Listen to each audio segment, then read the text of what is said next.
আসসালামু আলাইকুম, back to my channel Rupchina কিচেনে আপনাদের সবাইকে স্বাগত। আজকে আমি একটা ডিম দিয়ে বিকেলের নাস্তা তৈরি করে দেখাবো।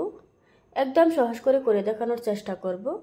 আর এই নাস্তাটা ছোট থেকে বড় সবাই অনেক বেশি পছন্দ করবে। চলুন তাহলে রেসিপিটা দেখে নেওয়া যাক।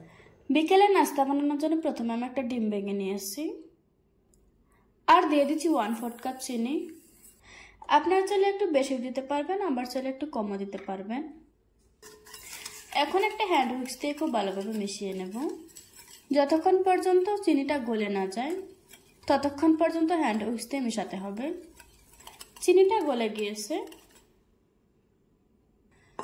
এবার দিয়ে দিচ্ছি 1 কাপ ময়দা, দিয়ে দিচ্ছি 3 টেবিল চামচ গুঁড়ো দুধ, তারপর দিয়ে দিচ্ছি স্বাদ মতো লবণ, এবার দিয়ে দিচ্ছি 1/4 চা চামচ বেকিং সোডা।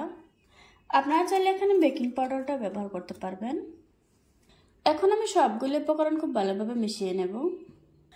এই ডোতে কোনো রকমের পানি ব্যবহার করা যাবে না। চিনি আর ডিম থেকে যেটুকু পানি উঠেছে ওটা দিয়ে হয়ে গিয়েছে। আমার ডোটা তৈরি করা হয়ে গিয়েছে। এবার আমি ঢাকনা দিয়ে ঢেকে 10 মিনিটের জন্য রেস্টে রেখে দেব। ফিরে এলাম 10 মিনিট পর।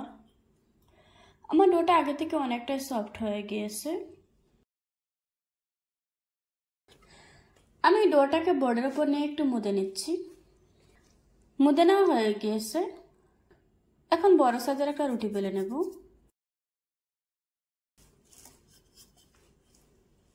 এই রুটিটা এত বেশি পাতলা করে বেলা যাবে না, একটু মোটা করে বেলে নিতে হবে।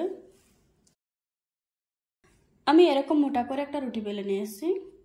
এবার আমি রুটিটাকে কেটে নেব। প্রথমে আমি সাইডের অংশটা কেটে বাদ দিয়ে দেব।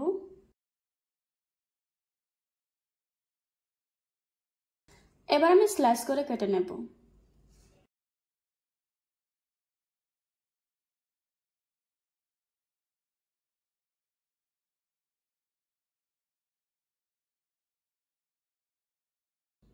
আমি এভাবে করে কেটে নিচ্ছি। আপনারা আপনাদের পছন্দ অনুযায়ী যে কোনো শেপ দিয়ে কেটে নিতে পারবেন। আমার সবগুলি কেটে নেওয়া হয়ে গিয়েছে। এবার আমি এগুলিকে ভেজে নেব। নাস্তাগুলি ভাজার জন্য চুলায় একটি কড়াই বসিয়ে পরিমাণ মতো তেল দিয়ে দিয়েছি।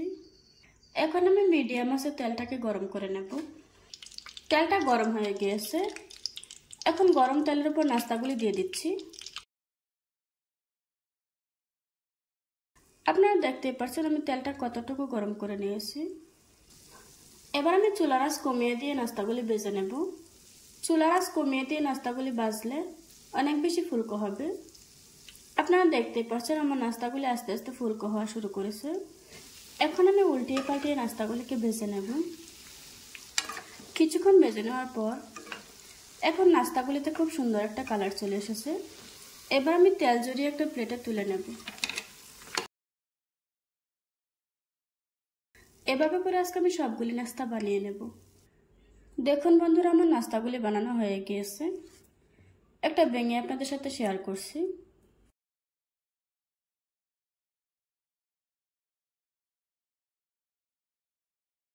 আশা করছি আজকের এই সহজ রেসিপিটা আপনাদের কাছে ভালো লাগবে। ভালো লাগলে আমার চ্যানেলটা সাবস্ক্রাইব করে পাশে থাকা বেল বাটনটি অন করে রাখবেন। আবারও কথা হচ্ছে নতুন কোনো ভিডিওতে। ততক্ষণ সুস্থ থাকবেন, ভালো থাকবেন। আল্লাহ হাফেজ।